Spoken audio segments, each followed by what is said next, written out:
First ever factory outlet Mukunda jewelleries Kukatpally Khammam Kothapet Somajiguda Hanumakonda and Suchitra. నమస్తే రమగారు. రమగారు, కొన్ని మనం తినే ఆహారంలో విరుద్ధ ఆహారాలు అని అంటారు.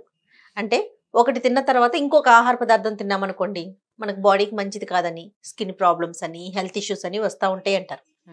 సో అలాంటివి ఏ ఉంటాయి? నిజంగా అది కరెక్టేనా? నిజంగా అది కరెక్టేనంటే ఆయుర్వేదం ప్రకారం కొన్ని ఆహార పదార్థాలు ఒకదానికొకటి విరుద్ధంగా పనిచేస్తాయి. కొంత జీవన శైలి కూడా ఒకదానికొకటి విరుద్ధంగా పనిచేసే జీవన శైలి ఉంటుంది. ఎలా ఇప్పుడు మనం ఆయాసంగా ఎక్కడి నుంచో బాగా పరిగెత్తుకొచ్చి హైరానగా ఇంట్లోకి వచ్చేసాం అనుకో, పరిగెత్తుకుంటూ మంచినీళ్ళు తాగచ్చా? తాగకూడదు అంటారు. ఆయాసం తీరాక మంచినీళ్ళు తాగాలి. ఆ ఆయాసంలో మనకి నీళ్లు నీళ్లు నీళ్లు నీళ్లు అనిపిస్తుంది, కానీ తాగకూడదు. ఎందుకు? అంత ఆయాస పడుతున్నప్పుడు అట్లా గొంతు అవి ఆరిపోతున్న ఉండగా మంచినీళ్ళు కనుక తాగితే యాడ్వర్స్గా దాని రిజల్ట్ వస్తుంది. కాబట్టి మనం కొంచెం సెటిల్ డౌన్ అయ్యాక మంచినీళ్ళు తాగాలి, అంతే కదా. అన్నం తినంగానే పరిగెత్తకూడదు, అన్నం తినగానే పరిగెత్తకూడదు, అలసట పొందే పని చేయకూడదు. ఇది మనకు సాధారణ నియమం, ఎవరికైనా సరే. ఎవరైనా ఇందులో ఆయుర్వేదము, హోమియోపతి లేకపోతే అలోపతి తేడాలు ఏం లేవు. ఇది ఒక సహజమైన విషయం కదా. అట్లా ఇప్పుడు పదార్థాలు, చలవ చేసే పదార్థాలు తిన్న తర్వాత వేడి చేసే పదార్థాన్ని తినకూడదు. ఇది కామన్ రూల్ కనపడుతోంది కదా. చల్లగా ఉండే పదార్థం ఒకటి తిన్నాం, ఐస్ క్రీమ్ తిని కాఫీ టీ తాగుతామా మనం? తాగం కదా. చల్లగా అవుతుంది, ఆ చల్లగా అయిన తర్వాత వేడిది పోయకూడదు, కొంత గ్యాప్ ఇవ్వాలి. అలాంటి నియమమే ఇందులో కూడా ఆయుర్వేదంలో చెప్పబడింది. చాలామంది ఆయుర్వేదిక వైద్యులు, చాలామంది మన దగ్గర బివి పూర్ణచంద్ గారు, పూర్ణచంద్ గారు చేశారు. అవును, కొన్ని వీడియోలు చేయించాం మనం. చాలా ఎక్సలెంట్ ఇవి ఉన్నాయి ఆయనవి, నేను ఎక్కువ ఫాలో అవుతాను. ఆయన పుస్తకాలు కూడా మా దగ్గర చాలా ఉన్నాయి. కొన్ని క్యాప్షన్స్ కూడా చాలా ఇష్టం ఆయనవి నాకు. అవే కాదు, మనం ఆయుర్వేద వైద్యులు చాలా మందితోటి మాట్లాడుతుంటాము. వీళ్ళందరూ చెప్పేది ఏంటంటే, ఒక రకంగా పనిచేసే పదార్థం తిన్నప్పుడు దాన్ని విరుద్ధపరిచే ఇంకో పదార్థాన్ని తీసుకోకూడదు. రెండు వేరువేరు రకాలుగా శరీరం మీద తమ లక్షణాన్ని చూపించే పదార్థాలని కలిపి వండకూడదు, కలిపి వండద్దు అని చెప్తారు. మనం అన్నం తినేటప్పుడు కూడా ఒక విధానాన్ని పాటించాలి. మన అన్నం తినేటప్పుడు కూడా మామూలుగా మనం ఏం చేస్తాము, అన్నం మొదలు పెట్టేటప్పుడు స్వీట్ తోటి మొదలు పెట్టకూడదు. అవునండి. ముందు కూర, తర్వాత పప్పు పచ్చడి, ఆ తర్వాత పులుసు కానీ చారు కానీ, తర్వాత పెరుగు. జనరల్గా మనం చిన్న ఆహారం సింపుల్ తిండి తినేటప్పుడు ఇలాగే చేస్తామా? ఇప్పుడు పాయసం చేసుకున్నాం అనుకో, ఏది పాలతో చేసిన పాయసం, పాలతో పరమాన్నం చేసుకుంటామా? పండగ రోజుల్లో పరమాన్నం చేసుకుంటాం, అన్నంతో పాటు వడ్డించుకుంటాం. ఆ వడ్డించేది అది ఎప్పుడు వడ్డించాలి? ఈ పప్పు కూర అయిన తర్వాత పాయసం లాస్ట్లో తినాలి. లాస్ట్లో తినకూడదు. పెరుగు తర్వాత పాయసం తినకూడదు. అసలు తినవలసింది ఎప్పుడు వడ్డించాలి? ఎవరైనా మీకు లాస్ట్లో తినే అలవాటు ఉంది మీకు, డెజర్ట్ లాగా భావించద్దు. పాలతో చేసిన పదార్థాన్ని ఆహారానికి మధ్యలోనే తినాలి. పప్పు పచ్చడి అయిన తర్వాత పులుసుకి ముందు తీపి పదార్థాన్ని తినేసి, హల్వా చేసిన, పాయసం చేసిన, రవ కేసరి చేసిన వాటిని తిన్నాక అప్పుడు పులుసు, అప్పుడు పెరుగు తినాలి. ఎందుకో చెప్తాను నియమం. మనం పెరుగు అన్నం తిన్న తర్వాత పెరుగు అన్నానికి పెరుగు పాలు ఒకదానికొకటి విరుద్ధం అవునా కాదా? పాలని పెరుగుగా మార్చడానికి మనం దేన్ని వాడతాం? తోడు వేస్తాం కదా, పెరుగే కదా. పెరుగు తర్వాతే కనుక మనం పాలతో చేసిన పదార్థాన్ని తింటే ఇవి రెండూ కలిసి లోపల ఏదో ఒక చిన్న క్రియ జరగదా? జరగచ్చు కదా. అందుకని పెరుగు తర్వాత ఎప్పుడూ తినకూడదు. మనం భోజనాలన్నిట్లలో సాధారణంగా డిన్నర్కి వెళ్తే, ఎక్కడికైనా లంచ్కి వెళ్ళినా కూడా భోజనం అవగానే పెరుగన్నం తిని చేయగడుకోవటం, ఐస్ క్రీమ్ కప్పు తీసుకోవటం సహజంగా చేసే పని. సహజంగా ఏమిటి, అవన్నీ మనకు అలవర్చేశారు దాన్ని. ఇప్పుడు కొన్ని సంవత్సరాలుగా ఐస్ క్రీము భోజనంలో పెట్టడము, ఈ పొట్టలోకి వెళ్ళిన పదార్థాలతో పాటు అది కూడా వేడి వేడి పప్పు సాంబారు వాటితో పాటు ఈ చల్లటి ఐస్ క్రీము, ఇవి రెండు ఎంత పరస్పర విరుద్ధమో. మీరు ఎక్కడికైనా భోజనాలకు వెళ్ళొచ్చాక మీకు ఈజీగా తేలిగ్గా ఉంటుందా? ఉండదండి. అరుగుదలకి రాదు, పిల్లలకి ఇండైజేషన్ వస్తుంది. ఎందుకని దాన్ని మనం వేరే రకంగా భావిస్తాం. భోజనాలు అరగవని, లేకపోతే దిష్టి తగిలిందని, వాడిన నూనెలని బయటకు వెళ్ళి తింటే ఇదే వస్తుంది. మనం అన్ని విరుద్ధ ఆహారాలే తింటున్నాము, అది పొరపాటు. అది చేయకూడదు. అసలు ఐస్ క్రీమ్ భోజనంలో పెట్టకూడదు. స్వీట్లు పెట్టచ్చు, లడ్డూలు, బాదుషాలు లాంటివి పెరుగన్నం తిన్న తర్వాత తినచ్చు. అది హెవీ అవుతుంది కానీ లోపల ఏదైనా రియాక్షన్ జరిగే అవకాశం లేదు. అదేలేండి. ఇలా విరుద్ధమైన ఆహారాలు తింటే కనుక పొట్టలో ఒక రకమైన ఇది ఆమం అంటారు, దాన్ని ఆమవాతం అంటుంటారు, అవి తయారవుతాయని అంటారు. ఒక రకమైన యాసిడ్స్ అన్నమాట ఆమం అంటే, బహుశా అని అనుకుంటున్నాను నేను. ఆమము అని రాస్తారు చాలా చోట్ల. ఆమవాతం అనేది కూడా చూస్తుంటాం. పుల్లటి తేన్పులు వస్తాయి, పులి తేన్పులు వచ్చేస్తాయి సాయంత్రం అయ్యేసరికి. అదే రాత్రి 8 అయినా సరే మధ్యాహ్నం 3ంటికి తినదే గొంతులోకి వస్తూ ఉంటుంది. అవును, అవునండి. ఆ రావడానికి కారణం మనం స్వీట్ తింటమే. ఆ స్వీట్ని మధ్యలో తినేసేయాలి. ఈ ఐస్ క్రీమ్ని తినకూడదు. అలాగని భోజనం మధ్యలో ఐస్ క్రీమ్ తెచ్చుకు తిని తర్వాత పులుసన్న కలుపుకుంటే మనం స్టూపిడ్ లా కనపడతాం చూసేవాళ్ళు. ఫన్నీగా కనిపిస్తాం. ఫన్నీగా కనిపిస్తాం. అసలు ఐస్ క్రీములు ఎత్తేయండి. నేనైతే తిన్ను జయ, ఎక్కడ లంచ్లో డిన్నర్లో ఐస్ క్రీములు తిన్ను. నాకు డైజెస్ట్ కాదు, నా సొంత ప్రాబ్లం అనమాట. ఐస్ క్రీమ్ తిన్నాను చచ్చాను అనమాట నేను. అప్పుడు నేను ఏ భోజనం చేయకపోతే ఒట్టి ఐస్ క్రీమ్ మాత్రమే తినాలి. అన్నం తిన్నాక ఐస్ క్రీమ్ తింటే సూట్ కాదు నాకు. చాలా సంవత్సరాలుగా నేను ఎప్పుడు తిన్నాను. ఐస్ క్రీమ్ విడిగా తింటా, దాని ముందు వెనక ఏం ఉండకూడదు. అప్పుడు కూడా కొంచెం ఇబ్బందిగానే ఉంటుంది, కాకపోతే దాని మీద ఉన్న మోహంతో తినడమే, వ్యామోహం కొద్ది. ఇలా కలపకూడని పదార్థాలు సాధారణంగా మీరు సెర్చ్ చేయండి, ప్రతి వాళ్ళకి తెలుసు. అవునండి, నాన్ వెజ్ లో కూడా చాలా ఉన్నాయి. మినపప్పు పెరుగు కలపకూడదు అంటారు, పాలు మినుములు కలపకూడదు. రమ్మగారు చెప్తా, నాకు తెలుసు. నీ వెంటనే నీ వచ్చే ప్రశ్న ఏంటో. మనం పెరుగు గారెలు చేసుకుంటాం. పెరుగావడలు నీవు మామూలు గారెలు 10-15 తినేవాళ్ళు టిఫిన్ లాగా పెరుగు గారెలు 2 లేదా 3 తింటాం. అవును, ఇవి ఎక్కువ చెయ్యము, ఎక్కువ తినము, రుచికి మాత్రమే తింటాం. నీకు గారెలు 15 తిన్నా తేన్పులు రావు. పెరుగు గారెలు తిన్నవాడు ఎంత మంచి డైజెషన్ ఉన్నవాడికైనా తేన్పు వస్తుందా రాదా? నిజం చెప్పుకోండి మీకు మీరు. పెరుగావడ తిన్నవాడికి గొంతులోకి రాకుండా ఉండదు. మనం బఫేలకి లంచెలు గింజలకు వెళ్తే ఒక్కటి పెడతాడు ముద్దుగా, అంతే, ఒకటే. అది డైజెస్ట్ అవ్వదు 100%. మినుము పెరుగు కలపకూడదు. అది కూడా మనం రోజు వారం చేసుకోం.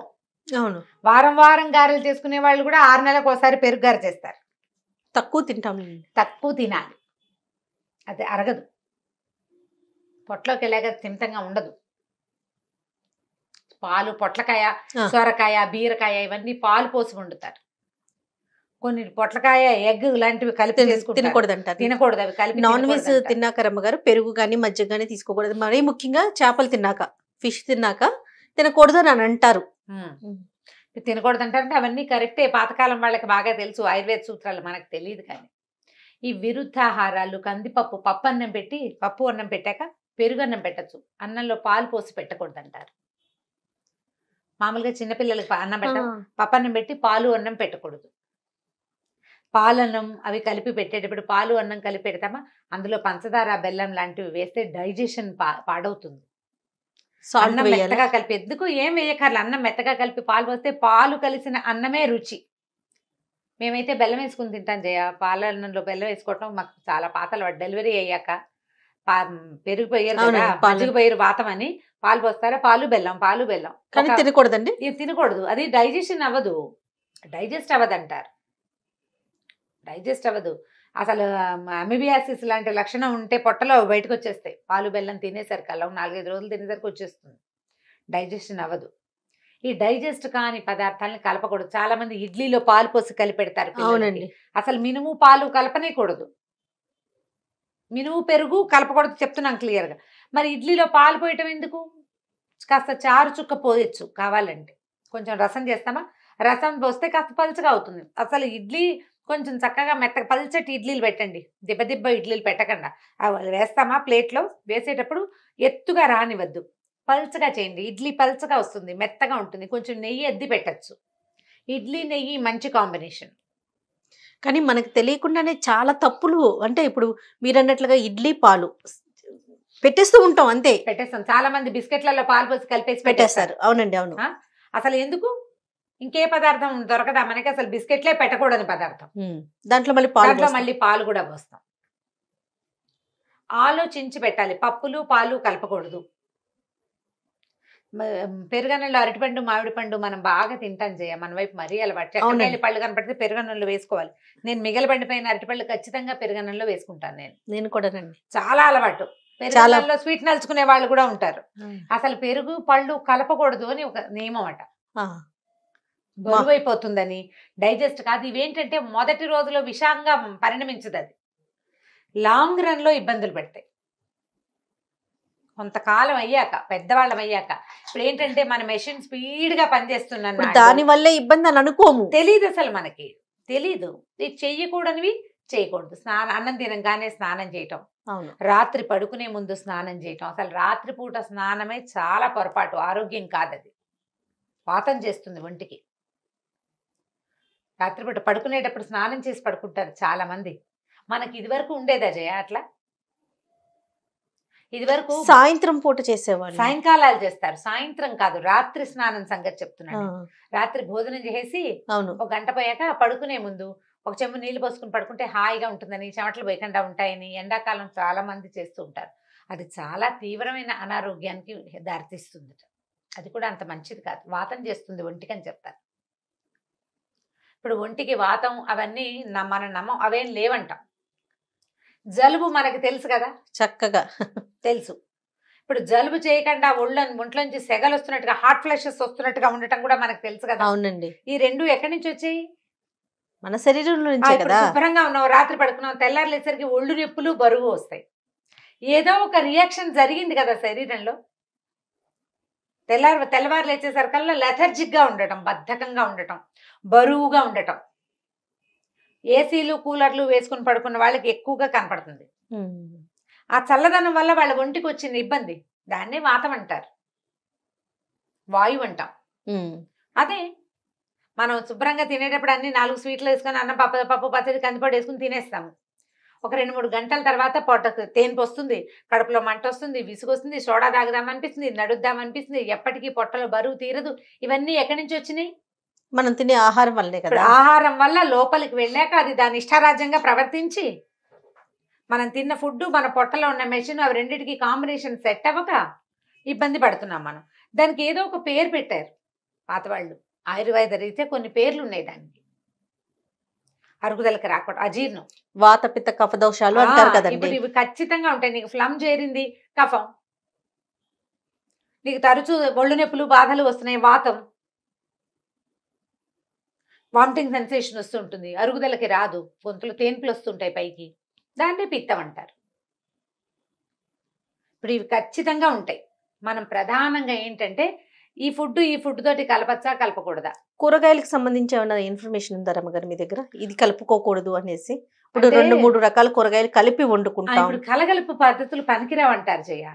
ఎలా అంటే ఇప్పుడు మనం టమాటాలు అన్నిట్లలో కలిపేస్తాం.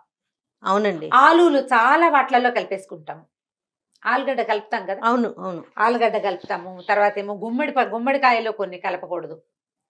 కొన్ని పదార్థాలని కలుపుకోకుండా ఏ కూరకు ఆ కూర చేసుకోవటం ఒక చాలా మంచి ప్రాక్టీస్ కదా. చిక్కుడుకాయ ఉందా, చిక్కుడుకాయ వేపుడు, చిక్కుడుకాయ ఈగురు, చిక్కుడుకాయలో అల్లం పచ్చిమిర్చి వేసుకోవచ్చు, కొంచెం కరివేపాకు కొత్తిమీర వేసుకుంటే చిక్కుడుకాయ రుచి. వంకాయ కూర వంకాయ రుచి కాదు రమ్మగారు. 2 కూరలు వండుకుంటాం కదా, మరి కలగలపొద్దు, ఏ కూరకు ఆ కూరే వండుకుంటున్నాం, 2 కలిపి తింటాం కదా. అవును, 2 కలిపి తింటావు. నువ్వు ఇప్పుడు ఒక 2 కూరలు వండుకున్నావు, ఆ కూరని ఆ కూరగానే తింటావు. ఆ కూర రుచి, ఆ కూర తాలూకు లక్షణము వెళ్లాల్సింది వెళ్ళిపోతుంది తర్వాత కదా నువ్వు రెండో పదార్థం తినేది. లోపలికి వెళ్ళి కలుస్తాయి కదా అని అన్ని కలుపుకుంటావు. అదొక పాయింట్, అది కూడా ఒక పాయింట్. లోపలికి వెళ్ళి కలుస్తాయి కదండి మనం. అందుకని అన్నానికి గ్యాప్ మధ్యలోకి అసలు మంచినీళ్ళు తాగండి అంటారు. కొద్దిగా ఒక చుక్క నీళ్ళు తాగి గ్యాప్ ఇస్తాం. పైగా నువ్వు 2 కూరలు ఎటెస్ట్ ఎందుకుంటారు, ఎందుకు వండుతాం మనం? ఓ పప్పు, ఓ కూర, ఓ పచ్చడి, రసం, పెరుగు, ఇంతకంటే ఏమిటి? 2-3 కూరలు ఎవడు వండేసుకుంటాడు జయ అసలు? ఇప్పుడు ఏదో ఫంక్షన్లో అప్పుడు వండుతాం, రోజువారీ ఎన్ని చేసుకుంటాం? అవన్నీ చేస్తామా? చేయలేం కదా. అంత అన్నం ఎవరు తింటున్నారు అసలు? పగలన్నం తిని రాత్రి అన్నం తినడమే మానేస్తున్నాం. ఆలోచించుకుని చేసుకోవాలి. ఆలు ఫ్రై, ఫ్రూట్స్ విషయంలో ఏమైనా ఉందండి? ఫ్రూట్ సాలెడ్స్ చేస్తారు కదా. అవును, ఫ్రూట్ సాలెడ్ కూడా కొన్ని కలపకూడదు అంటారు జయ. అంటే అవైనా కూడా ఇప్పుడు సాలెడ్ చేయటం అంటే అన్ని రకాల పదార్థాలు కలిపి మళ్ళీ దాంట్లో అవి కలవడం కోసం అది ఇంకోటి ఏదో ఉంది కదా, లిక్విడ్ ఏదో వేస్తాం. దాని పేరు ఏమిటి? కస్టర్డ్ లాంటివి, కస్టర్డ్ చేసేసుకోవడం, కస్టర్డ్ పౌడర్ కలుపుకొని. ఎందుకు? ఏ పండుగ ఆ పండు తినకూడదు? ఏ పండుగ ఆ పండు తినచ్చు కదా. ఇప్పుడు అదొక కొత్త ఆహార పదార్థం అని ఒక ఫీల్ కదా రమ్మగారు. ఎప్పుడైనా తింటాం కదా, ఎప్పుడైనా తింటాం. అందులో పాలు పోసి అవి పోసి. ఫ్రూట్స్ మిల్క్ కలపకూడదు అంటారు సాధారణంగా. పాలు పళ్ళు కలుపుకోకూడదు. ఇప్పుడు పుల్లటి పళ్ళు ఉంటాయి, అందులో సిట్రస్ ఫ్రూట్స్ ఉంటాయి కదా, సిట్రస్ ఫ్రూట్ పాలు కలిపితే ఎట్లా విరిగిపోతాయి కదా పాలు పులుపు తగిలేసరికి. దానిమ్మలో కూడా కొంత సి విటమిన్ ఉంటుందా, కమలాలు, బత్తాయిలు, ఇవన్నీ గ్రేప్స్ ఇవన్నీ పులుపు కదా, వీటిలలో పాలు పోస్తే ఇట్లా విరుద్ధం అయిపోలా. ఏ పళ్ళకి ఆ పళ్ళు తినండి, ఎప్పుడైనా సాలెడ్ తినండి ఒక్కసారి, రోజు అవి తినం కదా. శుభ్రంగా అన్ని ద్రాక్ష పళ్ళు తినండి, ద్రాక్ష పళ్ళు తిన్నాక పిల్లలకి పాలు కలిపివద్దు. కమలాలు, ద్రాక్షలు అవి తిన్నప్పుడు పాలు తాగకూడదు. కలుపుకోవడం సంగతి పక్క పెట్టు. సిట్రస్ ఫ్రూట్ తిన్నాక కమలా పండిచ్చాం, పిల్లడు పాలు తాగుతాడు, కక్కేస్తాడు, పాలు పెరుగుగా అయిపోతాయి. లేదా పాలు తాగుతాడు, పాలు తాగిన కాసేపటికి ఎవరన్నా కమలా పండు తింటుంటే పిల్లల దగ్గరికి వస్తే ముద్దుకు ఒక కమలా తానిస్తే ఒక 5 నిమిషాల్లో కక్కేస్తాడు. మనం ఈ కక్కేయటాన్ని సహించలేకపోతాం. పిల్లడు కక్కేస్తే అందరు పిల్లలు ఊరుకోరు, కొంతమంది ఏడ్చి గగ్గోలు పెట్టి సొమ్మసిల్లిపోతారు ఆ చిన్న వామిటింగ్కి. మనం చేసిన పని ఏంటి, పాలు తాగిన పిల్లడికి కమలాతోన పెట్టాం. మనం ఎక్కడ ఆలోచిస్తాం, పాలు బాగోలేదు, బాటిల్ సరిగ్గా కడగలేదు, ఇట్లా ఆలోచిస్తాం తప్ప కమలానే కారణం అనుకోము. చూసుకోవాలి, కొంచెం కష్టమే కదా రమ్మగారు. అంతే.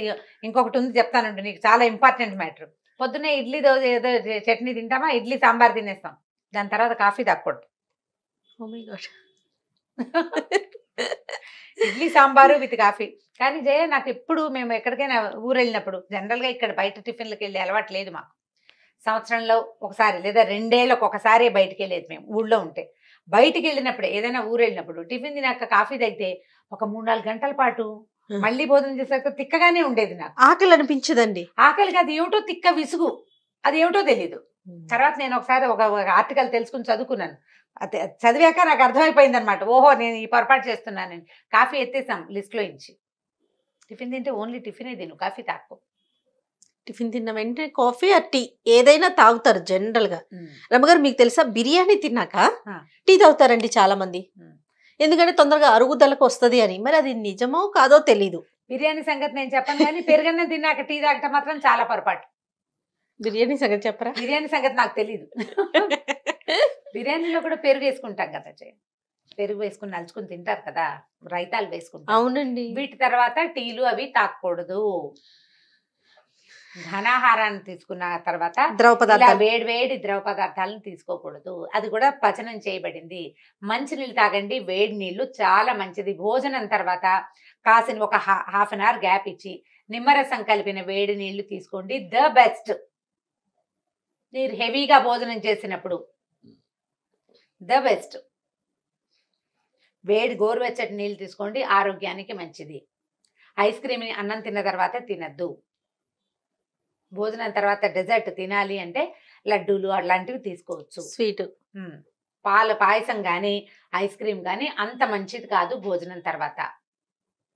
ఈ మొదటి రోజున తినగానే నాకేం లేదండి, మేము శుభ్రంగా తింటాం, మేము ఎన్నేళ్ళ నుంచో తింటున్నామని చెప్తారు ఖచ్చితంగా. అవునండి, అవును. ఇప్పుడు మనం డాక్టర్ గారితో మాట్లాడినప్పుడు కృష్ణ కిరణ్ గారు మనకు అలాగే చెప్పారు, ఇప్పుడేం ఉండదు, ఇప్పుడు బాగానే ఉంటావు నువ్వు, దీని తాలూకు ఎఫెక్ట్ నువ్వు లోపల నీ మెషిన్ ని నువ్వు పాడు చేసింది, చిన్నగా చేసింది నీ ఆఫ్టర్ 45 ఆ వ్యవహారం బయటపడుతుంది. నువ్వు చిన్నప్పుడు చేసిన దానివల్ల ఇది వచ్చిందని నీకు తెలియదు. నేను చిన్నప్పుడు ఇలా చేసా అందుకు నాకు ఇలా వచ్చింది కాబట్టి మీరు ఇలా చేయకండి అని మీరు పిల్లలు కూడా చెప్పలేకపోతారు, మీకే తెలియదు. మీరు ఈ ఇది చెయ్యకూడదు అన్నప్పుడు చేయడం మానేయాలి. వాడెవడో చేశాడు, వాడికి ఏం కాలేదు, నాకు అవుతుందా, అలాంటి ప్రశ్నలు వేయకూడదు. చేయకూడదు అంటే చేయకూడదు అంతే. ఇప్పుడు మనం ఏదో కొంచెం వేగ్గా చాలా కొన్ని విషయాలు. అవునవునండి. ముందు ప్రధానమైంది పరస్పర విరుద్ధ ఆహారాలు ఏమిటి అనేది ఆన్ యువర్ ఓన్ బ్రౌజ్ చేసి చూసుకోండి. మీ తినే ఆహార పదార్థాలు ఏవేవి విరుద్ధంగా ఉన్నాయో వేటిని మీరు కలుపుకుంటున్నారో దాని మీద శ్రద్ధ వహించండి. దానివల్ల పిల్లల ఆరోగ్యాలు బాగుంటాయి, మీ ఆరోగ్యం కూడా ఫర్దర్గా ముందుకెళ్లే కొందికి సమస్యల పాలవ్వకుండా ఉంటారు. ఇవాళ రేపు పేరు చెప్పలేని, దేనివల్ల వచ్చిందో తెలియని, ఏ రకంగా క్యూర్ అవుతుందో అర్థం కాని ఆటో ఇమ్యూన్ డిసీజెస్ విపరీతంగా ఉన్నాయి. అవునండి. వాటికి పేరు లేవు, అన్నిటికీ ఆటో ఇమ్యూన్ అంటారు. వాటిలలో చాలా వాటికి కారణం మన తాలూకు ఈ లైఫ్ స్టైల్ ప్రాబ్లమ్సే. మన లివింగ్ లో మనం అలవర్చుకున్నవి. అందరూ పెడుతున్నారు, మనము పెడతాం, అందరూ తింటున్నారు, మనము తింటుంటాం. దానిని మార్చుకోండి, దానికోసం ప్రయత్నం చేయండి. కనీసం ముందు నాలెడ్జ్ పెంచుకోవాలి. రైట్ రమ్మ గారు, నమస్తే. నమస్తే జయ. ఈ వీడియో కనుక మీకు నచ్చినట్లయితే లైక్ చేయండి, షేర్ చేయండి. మరిన్ని వీడియోస్ కోసం మా ఛానల్ని సబ్స్క్రైబ్ చేసుకోండి.